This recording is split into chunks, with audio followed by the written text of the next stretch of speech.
Welcome to our new YouTube channel जिसका नाम है रियल नॉलेज। मैं आपका अपना विजय सर। ओके, सो आखिरकार यूट्यूब पे चैनल ओपन हो ही गया।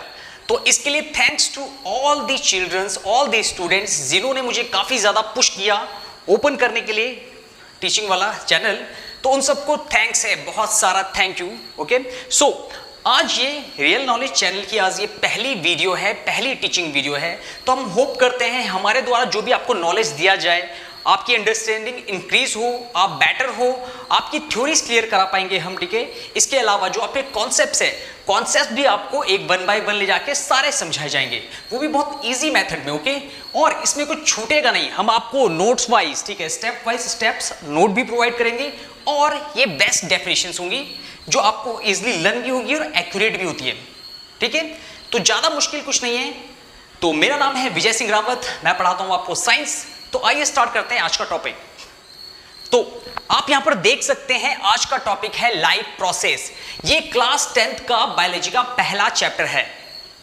ओके, तो आपने प्रीवियस क्लासेस में बायोलॉजी पढ़ी होगी, तो जो उसका असेंबल करके होता है वो यहां पर कुछ ज्यादा ब्रीफ में बताया गया है। ओके, ये चीजें आपने पहले भी पढ़ी हैं, बट लिटिल अमाउंट में अब आप थोड़ा सा ब्रीफ देखेंगे इसके बारे में।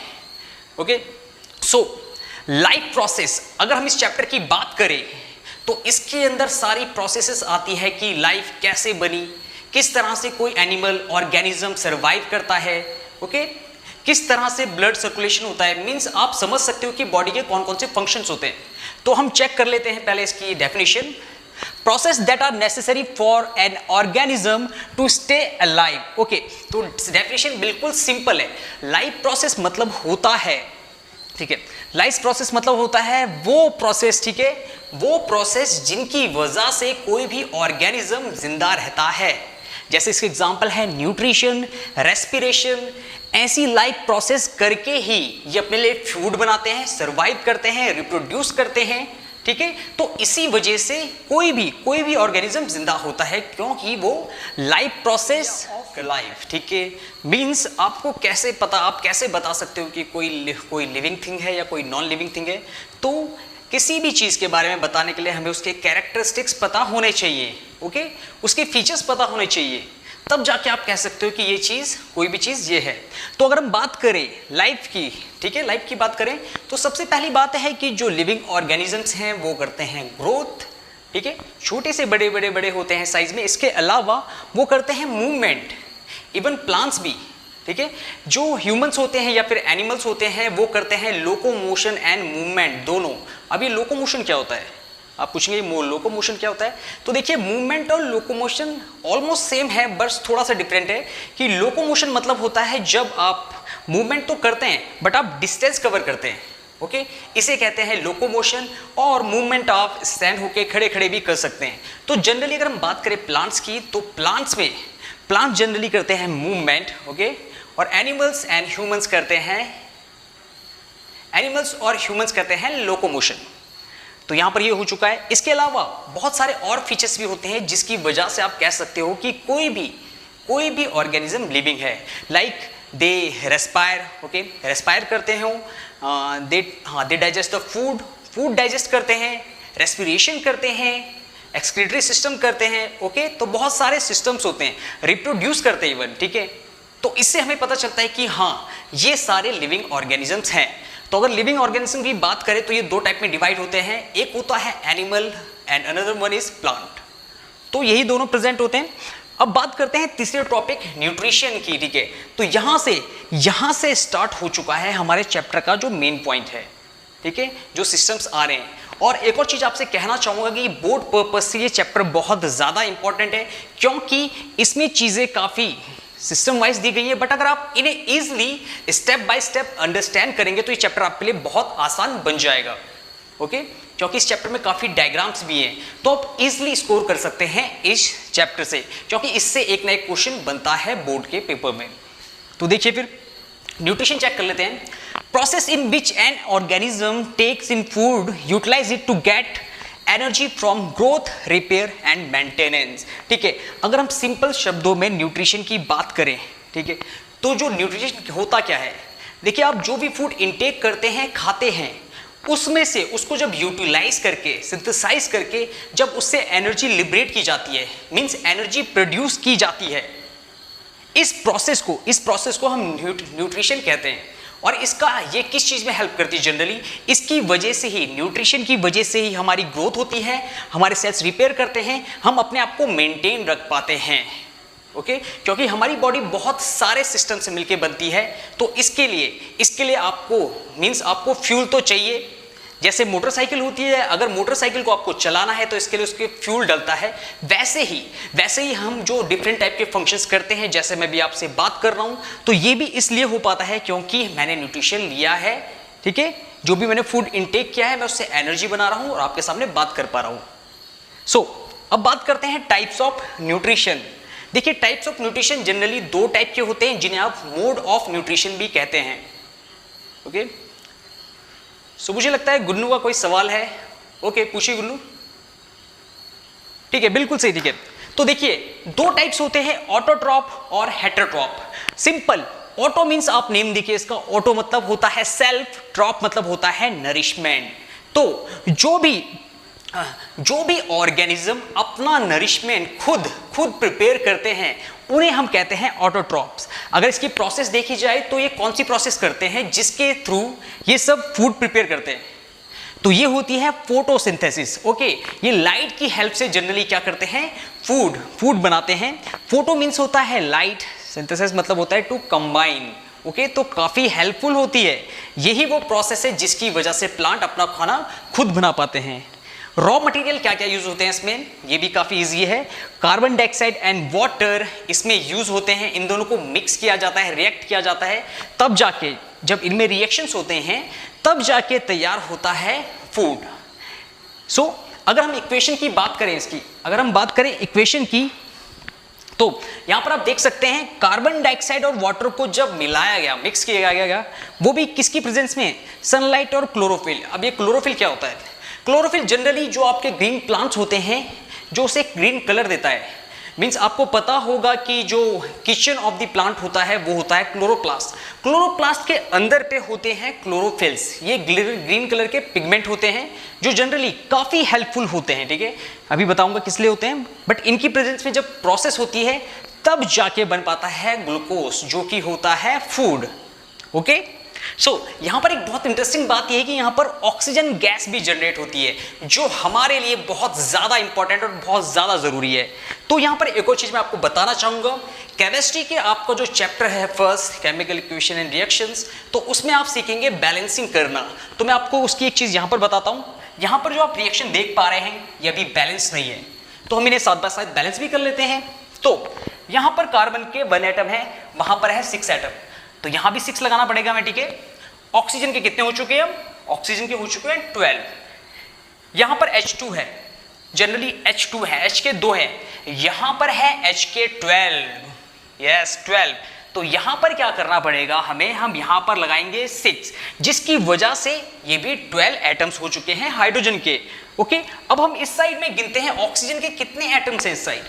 यहां पर आप देखिए, यहां पर हो चुके हैं 12 प्लस 6, इस साइड रिएक्टेंट साइड में पूरे 18 ऑक्सीजन के एटम्स हैं। ठीक है, आप दूसरी साइड चेक करते हैं, 6 यहां पर है, 2 यहां पर है। ठीक है, तो अब हमें कुछ करना पड़ेगा इसे बैलेंस करने के लिए, तो हम यहां पर 6 लगा देते हैं।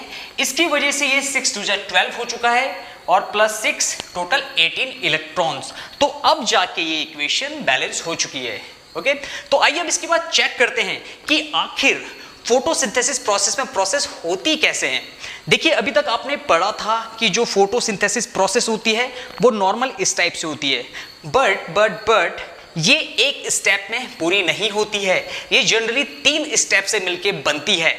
ठीक है, तो आज आपको एक काफी अच्छी जानकारी मिल कर लेते हैं हम फोटोसिंथेसिस की प्रोसेस के स्टेप्स। ओके, काफी इंपॉर्टेंट है ये, ध्यान से सुनिएगा। ठीक है, क्योंकि ये काफी इंपॉर्टेंट होता है। सबसे पहले absorption of light energy by chlorophyll. देखिए, जो आपकी लीव्स होती है, लीव्स में प्रेजेंट होते हैं क्लोरोप्लास्ट, इसके अंदर पे ग्रीन पिगमेंट होता है क्लोरोफिल। तो इसका फर्स्ट फंक्शन क्या होता है? इसका फंक्शन होता है एब्जॉर्प्शन ऑफ लाइट एनर्जी।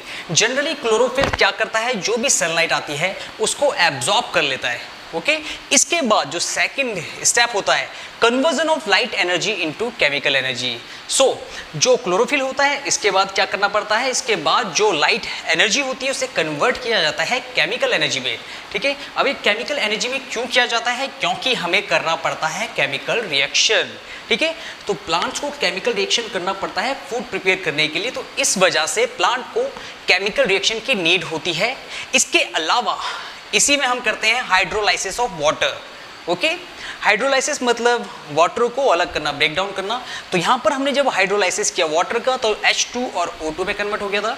इसको बैलेंस भी कर लेते हैं एक बार, ये बैलेंस हो चुकी है। ठीक है, तो यहाँ पर H2 और O2 दोनों गैसें सेपरेट हो चुकी हैं। लास्ट जो प्रोसेस होता है उसमें हम करते हैं रिडक्शन ऑफ कार्बन डाइऑक्साइड।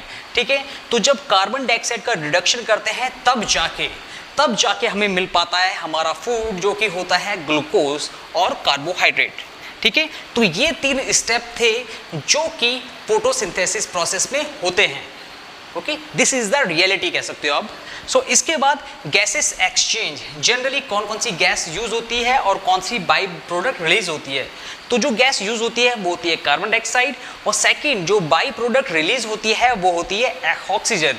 ठीक है, लास्ट है सोर्स ऑफ रॉ मटेरियल। ठीक है, जो भी आपका रॉ मटेरियल है वो आपको कहाँ से मिलता है। अगर हम बात करें कार्बन डाइऑक्साइड की तो ये आपको मिलता है लैंड से, प्लांट से, एयर से और काफ़ी सारी जगहों से, जबकि जो वाटर एंड मिनरल्स आपको मिलता है सॉइल से। ठीक है, तो इस तरह से आपकी पूरी ये फोटोसिंथेसिस की प्रोसेस हो पाती है, जिसकी वजह से प्लांट्स अपना न्यूट्रिशन प्रिपेयर कर पाते हैं। बात करते हैं हेटेरोट्रॉपिक न्यूट्रिशन की, तो पहले हम इसके नेम को डिफरेंशिएट कर देते हैं। हेटेरो मीन्स होता है अदर्स एंड ट्रॉप्स मीन होता है नरिशमेंट। तो इसका मतलब हेटेरोट्रॉपिक ऑर्गेनिजम्स वो होते हैं जो फूड के लिए किसी दूसरे लिविंग ऑर्गेनिजम्स में डिपेंड होते हैं। ओके, सो इनको हम कहते हैं हेटेरोट्रॉपिक न्यूट्रिशन, और इसके जो एग्जांपल्स हैं उनमें आते हैं हम्बी, फंगाई और बहुत सारे एनिमल्स। ठीक है, सो अगर हम इसके टाइप्स की बात करें तो इसके 3 टाइप्स होते हैं। First one is saprophytic nutrition, second one is parasitic nutrition and third one is holozoic nutrition. तो अब हम इसे वन बाय वन चेक करते हैं कि इनके आखिर क्या क्या प्रोसेस है। तो सबसे पहले बात करते हैं हम सेप्रोफाइटिक न्यूट्रिशन की। तो यहां पर आप चेक कर सकते हैं, organisms feed on dead and decay plants और animals is known as saprophytic nutrition. ठीक है, तो सेप्रोफाइटिक न्यूट्रिशन कौन से ऑर्गेनिजम्स कैरी करते हैं, ये वो ऑर्गेनिजम्स करते हैं जो फूड के लिए डिपेंड होते हैं डेड एंड डीके प्लांट और एनिमल्स में। मींस मरे हुए सड़े गले जो भी प्लांट्स और एनिमल्स होते हैं ये उनसे फीड अप करते हैं।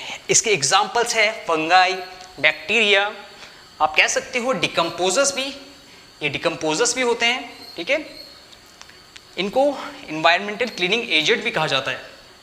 सो सेकेंड वन आता है पैरासाइटिक न्यूट्रिशन। तो organisms obtain food from the body of another living या फिर host is known as holo parasitic nutrition. तो पैरासाइटिक न्यूट्रिशन के अंदर ऑर्गेनिज्म जो होता है वो किसी लिविंग थिंग के अंदर रहते हुए फूड फीड करता है।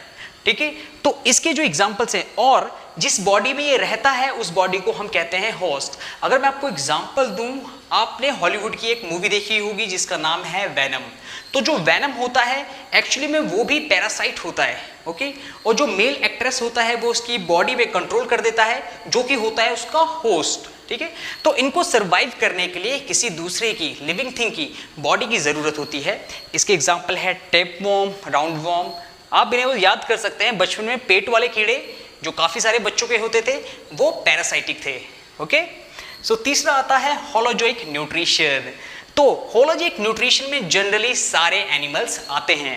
Organisms mostly animals take in whole food and then digested into smaller particle with enzyme।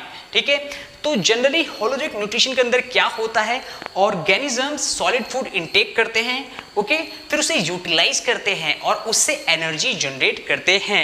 ठीक है, सो इसमें हेल्प कौन करता है, इसमें डिफरेंट टाइप के केमिकल्स हेल्प करते हैं जिन्हें हम कहते हैं एंजाइम्स। ओके, अगर इसके एग्जांपल्स की बात करें तो वो होते हैं अमीबा एंड ह्यूमन बीइंग्स। जी हाँ, हम भी होलोजोइक न्यूट्रिशन प्रेफर करते हैं। सो अब हम देख लेते हैं स्टेप्स ऑफ होलोजोइक न्यूट्रिशन। आखिर जब हम न्यूट्रिशन प्रिपेयर करते हैं, बनाते हैं, तो हम कौन कौन सी प्रोसेस करते हैं। तो इसमें टोटल 5 स्टेप्स होते हैं। पहला होता है इंजेक्शन, जिसमें टेकिंग इन ऑफ फूड, जिसमें आप फूड को इनटेक करते हो, ठीक है। सेकेंड वन होता है digestion, break down of complex food into simpler form, means जो भी बड़े बड़े कॉम्प्लेक्स फूड पार्टिकल्स होते हैं लाइक कार्बोहाइड्रेट, प्रोटीन, फैट, इन सबको ब्रेक डाउन किया जाता है इनके सिंपलर फॉर्म में, ओके। सो इसके तीसरा आता है एब्जॉर्प्शन। एब्जॉर्प्शन मतलब क्या होता है, यहां पर आप चेक कर सकते हैं, एब्जॉर्प्शन ऑफ डाइजेस्टेड फूड, मतलब देखिए अब आपने फूड भी डाइजेस्ट कर दिया है। अगर ह्यूमंस की बात करूं तो स्टमक में आपने फूड भी डाइजेस्ट कर दिया है, तो इसके बाद डाइजेस्टेड फूड को किया जाता है एब्जॉर्ब, और वो मिलाया जाता है किसमें, यस, वो कंट्रीब्यूट किया जाता है ब्लड में। इसके बाद जो प्रोसेस आती है वो होती है एसिमिलेशन। तो एसिमिलेशन प्रोसेस में जनरली जो भी डाइजेस्टेड फूड होता है जो ब्लड में मिक्स हो चुका होता है, उसको पूरे पार्ट्स तक, पूरे सेल्स तक ट्रांसपोर्ट किया जाता है, ठीक है। तो इसके बाद यूटिलाइज किया जाता है उस डाइजेस्ट फूड को और एनर्जी प्रिपेयर की जाती है। सो जब एनर्जी बन जाती है, डाइजेस्टेड फूड को यूटिलाइज कर लिया जाता है, तो इसके बाद कुछ वेस्ट प्रोडक्ट बच जाते हैं। तो जो लास्ट प्रोसेस होती है इजेशन, उसके अंदर हम रिमूवल ऑफ अनडाइजेस्टेड फूड करते हैं, मींस हम अपनी बॉडी से अनडाइजेस्टेड फूड को रिमूव कर देते हैं। तो इन 5 प्रोसेस की वजह से ही एनिमल्स या कहें ह्यूमंस न्यूट्रिशन बनाते हैं। सो ये हो चुका है हमारा autotrophic and heterotrophic nutrition. So next video में हम चेक करेंगे कि आखिर कैसे ह्यूमंस डाइजेशन कर पाते हैं, या अदर ऑर्गेनिजम्स लाइक अमीबा और भी ऑर्गेनिज्म किस तरह से वो डाइजेशन प्रोसेस को कर पाते हैं। सो उम्मीद करता हूं कि आप सबको समझ आया होगा। Thank you class.